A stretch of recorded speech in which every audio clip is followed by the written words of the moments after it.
男孩只是想在妈妈钱包里偷点钱，却意外翻出了一个包裹，上面写着：“我没离开之前，不要打开。”男孩并不理解其中的意思，在好奇心的驱使下，他还是拆开了，竟是一把钥匙。根据妈妈上面留的地址，男孩来到了一间仓库前。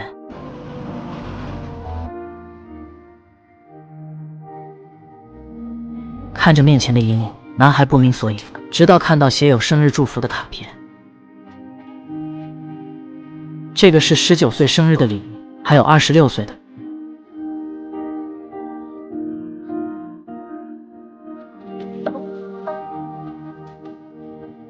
直到这一刻，男孩才清楚地意识到，妈妈可能要离开自己了。几天前，他查出了癌症，生命只剩下短短几个月。他最放心不下的就是不懂事的儿子，只是让儿子切个蔬菜而已。儿子把手指切了下来，吓得他当场就崩溃了。结果转眼就看到了儿子得意的笑容。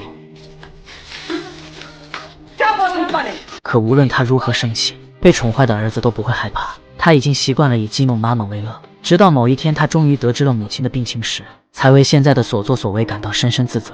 这是一部温馨治愈的作品。面对无法战胜的病魔，我们要如何看待生死？如何在有限的时间里处理好与挚爱的关系？看完后你一定会有所感触。安妮原本有个满意的教职工作，疼她爱她的丈夫，健康活泼的儿子。可当她发现自己得了皮肤癌晚期的时候，这一切全都变了。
出轨了，气得直接转身离去。安妮没有进行解释，满眼都是泪花。儿子去浴室找妈妈，怎料下一秒，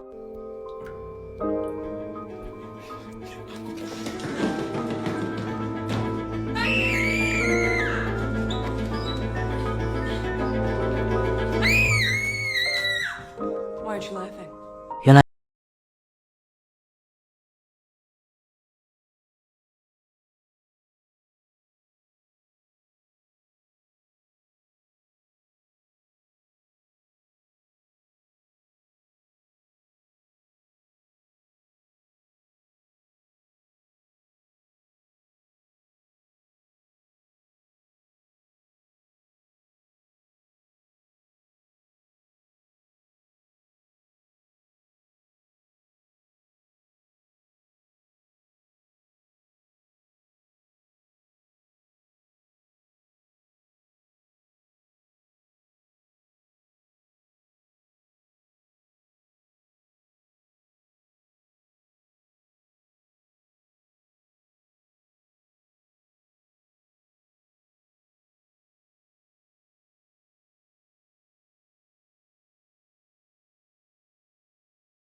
儿子开心，安妮买了一把她曾经最喜欢的颜料枪，可儿子显然已经过了玩这个的年龄，还觉得母亲最近神叨叨的，精神不太正常。安妮心里很不是滋味，买了2杯咖啡，想去找邻居聊聊天。邻居年轻时的照片好美，可现在脸上却全是皱纹，但安妮却很羡慕他能活到这个年纪，忍不住伸手去触摸他额头上的皱纹，结果不小心将邻居惊醒了，被骂得狗血淋头，无可奈何。安妮只好寻找自我调节的方法，她裹着浴巾来到了后院，然后将浴巾脱掉，享受着与大自然亲密接触的美妙，内心感觉前所未有的放松。不过很快她就得知儿子偷偷去参加了夏令营，安妮听闻赶紧开车去追，路上还让黑妹帮忙开车，而她则成为了狙击手。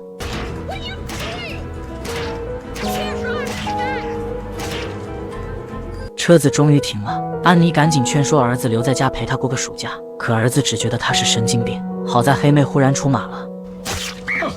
Who is this? You big backup? Shoot him again. Fine.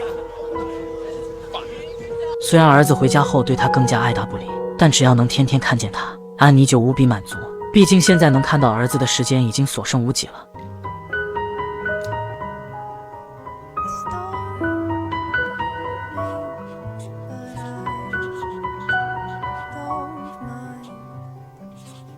安妮在仓库里找到了一辆双人自行车，刚推出来就遇到了丈夫。丈夫很生气地说是来收拾东西的，他永远都不会原谅安妮搞外遇。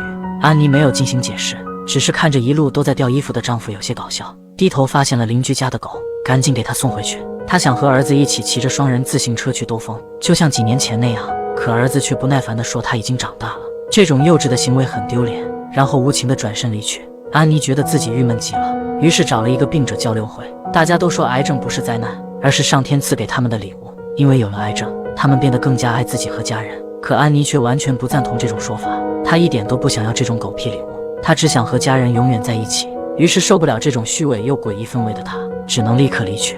可这些人却仿佛缠上了她，3天2头跑来进行安慰。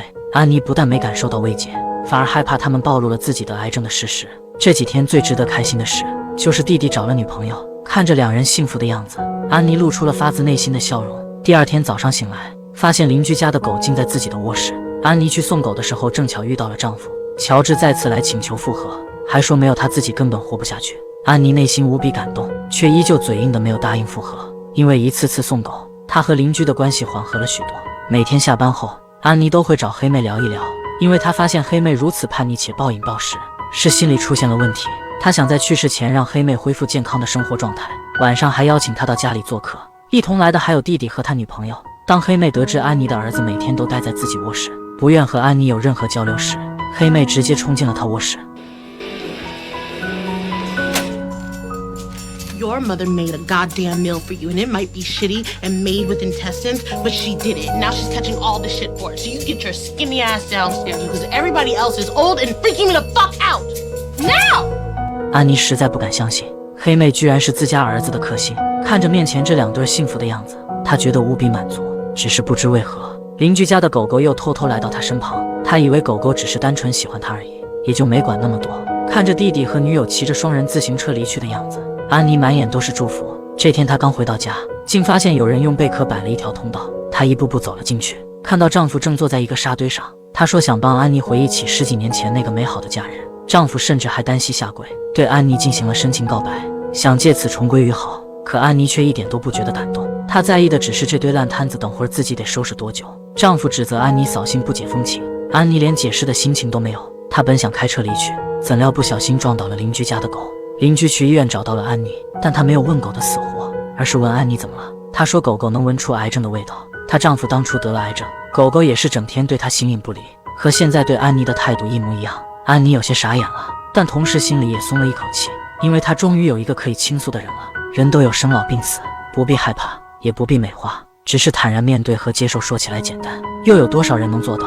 只希望安妮能早点将自己的病情告知丈夫和儿子，也期待一家人之后甜蜜温馨的